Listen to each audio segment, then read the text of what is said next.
North east university বাংলাদেশের project work 2 কোর্সের জন্য আমাদের প্রজেক্ট ছিল ফেক নিউজ ডিটেক্টর। আর এই প্রজেক্টে আমরা মেশিন লার্নিং মডেল হিসেবে এই ফাইলটি ইউজ করে থাকি। এই ফাইলের মধ্যে আমাদের মেইন মডেল ছিল প্রথমে লজিস্টিক রিগ্রেশন, আর ওই মডেল ইউজ করে আমরা বাংলা এবং ইংলিশ দুইটা টেস্টিং এবং ট্রেনিং ডেটা সেটের উপরে 76% এবং 96% অ্যাকুরেসি অর্জন করতে সক্ষম হই। আমাদের মডেলের অ্যাকুরেসি ইনক্রিজ করার জন্য আমরা পরে আরও দুইটি মডেল নিয়ে আসি, একটা হচ্ছে লিনিয়ার এসভিসি আর একটা র্যান্ডম ফরেস্ট। তো আমরা আমাদের কোডটা কিছু অপটিমাইজ আর রিঅর্গানাইজ করে সবগুলো মডেলের কনফিগারেশন এখানে একটা ব্লকের মধ্যে নিয়ে আসি। তারপরে আমরা আমাদের ডাটা সেটটা ইংলিশ আর বাংলা ডাটা সেটটা এখানে রিড করি এবং দেখতে পাচ্ছি আমাদের বাংলা ডাটা সেটে প্রায় 14,500 এবং ইংলিশ ডাটা সেটে 72,000 রোলস ছিল। তো আমাদের বাংলা আর ইংলিশ ডাটা সেটের মধ্যে কলামগুলোর মধ্যে মিসম্যাচ ছিল। তো এগুলো আমরা হচ্ছে ফিচার ইঞ্জিনিয়ারিংয়ের মাধ্যমে ক্লিন আপ করে আর সাথে হচ্ছে যে মিসম্যাচগুলো ফিক্স করে একসাথে কম্বাইন করে ডাটা সেটটাকে নর্মালাইজ করে ফেলি।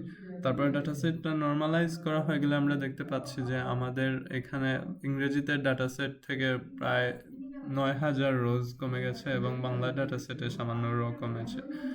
তারপরে আমরা হচ্ছে যে আমাদের যে হেডলাইন ছিল ডাটা সেটের মধ্যে, হেডলাইন আর কলাম, এই দুটোকে আমরা নর্মালাইজ করি, যেগুলো থেকে ইউআরএল, তারপরে ইমেল এবং অন্যান্য যে পাংচুয়েশন সিম্বলগুলো ছিল সব কিছু রিমুভ করে ফেলি, সাথে এক্সট্রা স্পেস থাকলে তাও রিমুভ করি, যাতে এটা আমাদের মডেলের জন্য অনেকটা সিম্পল হয়ে যায়।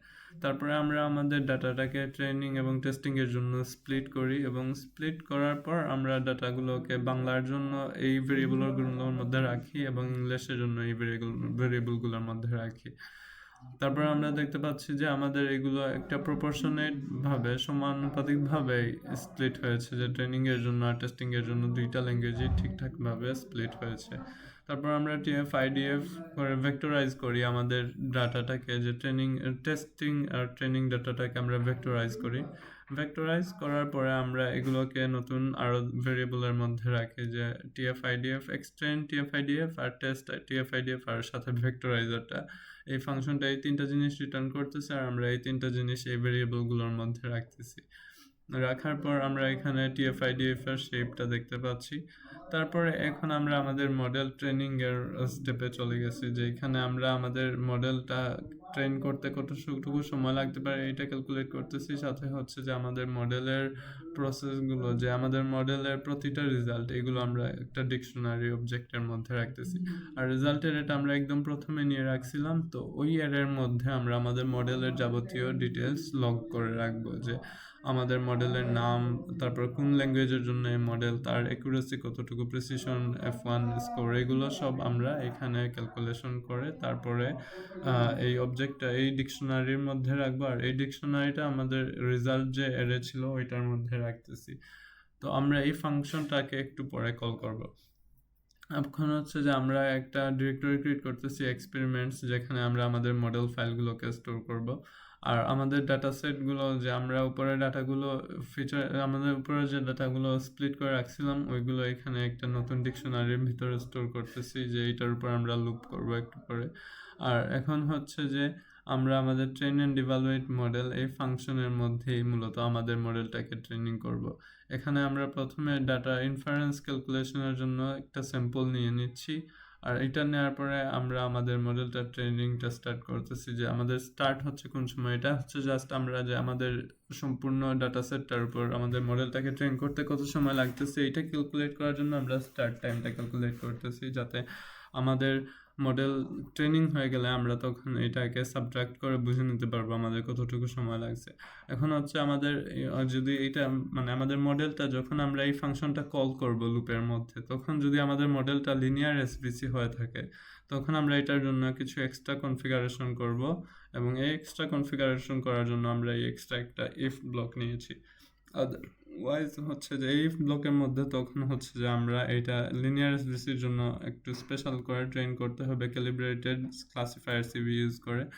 আর অন্যদিকে হচ্ছে যে অন্য দুইটা মডেল র্যান্ডম ফরেস্ট আর লজিস্টিক রিগ্রেশনের জন্য আমরা জাস্ট ডিরেক্টলি যে মডেল কনফিগারেশন অবজেক্ট ছিল, ডিকশনারি ছিল, তার থেকে আমাদের কারেন্ট মডেলের জন্য প্যারামিটারসগুলো নিয়ে আসবো। আর তারপরে আমরা মডেলটাকে ফিট করে ট্রেন করে নেব। তারপরে হচ্ছে যে আমাদের ট্রেনিং টাইম কতটুকু লাগছে এটা ক্যালকুলেশন করা হলো। আমাদের প্রেডিকশনটা আমরা করলাম আমাদের টেস্টিং ডেটা সেটের উপরে, তারপরে আমরা তার প্রবাবিলিটি চেক করলাম। সব কিছু শেষ হয়ে গেলে আমরা আমাদের মডেল ফাইলটাকে এই এক্সপেরিমেন্টস ডিরেক্টরির ভিতরে স্টোর করতেছি জবলিবের মাধ্যমে।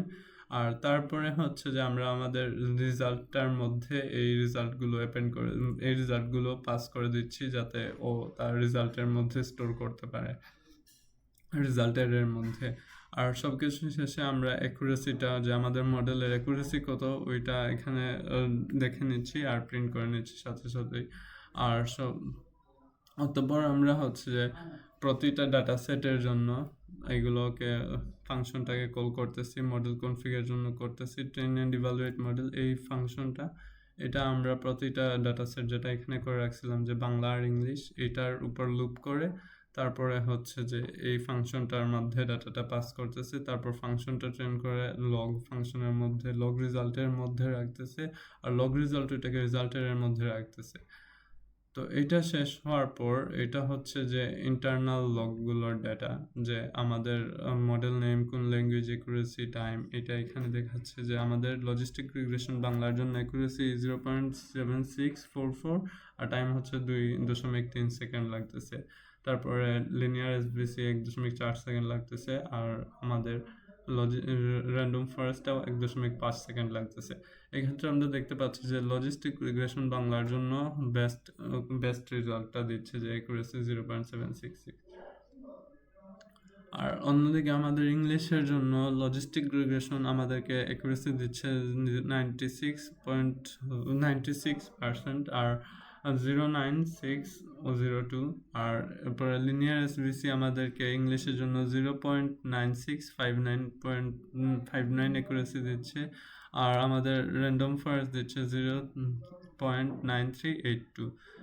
আর অতঃপর হচ্ছে যে আমরা আমাদের যে রেজাল্টটা আসতেছে, যে রেজাল্টের মধ্যে রাখতেছিলাম ওইটাকে এখানে প্যান্ডাস ডাটা ফ্রেম করে রিডেবিলিটির জন্য এখানে প্যান্ডাস ডাটা ফ্রেমে রাখতেছি। আর সবশেষে প্যান্ডাস ডাটা ফ্রেমটা যেটা রেজাল্টটাকে আমরা এখানে প্রিন্ট করতেছি, এবং দেখতে পাচ্ছি যে আমাদের এখানে স্কোরগুলো সব একটা টেবিলের মধ্যে দেখাচ্ছে। আর এখানে আমরা মডেলের বেস্ট মডেলস বাই ল্যাঙ্গুয়েজ এখানে আরও সামারি হিসাবে দেখাচ্ছে। তো আমরা দেখতে পাচ্ছি যে লিনিয়ার এসভিসি ইংলিশের জন্য বেস্ট, আর র্যান্ডম ফরেস্ট ছিল বাংলার জন্য বেস্ট। তো এইটাই ছিল আমাদের মডেল। ধন্যবাদ।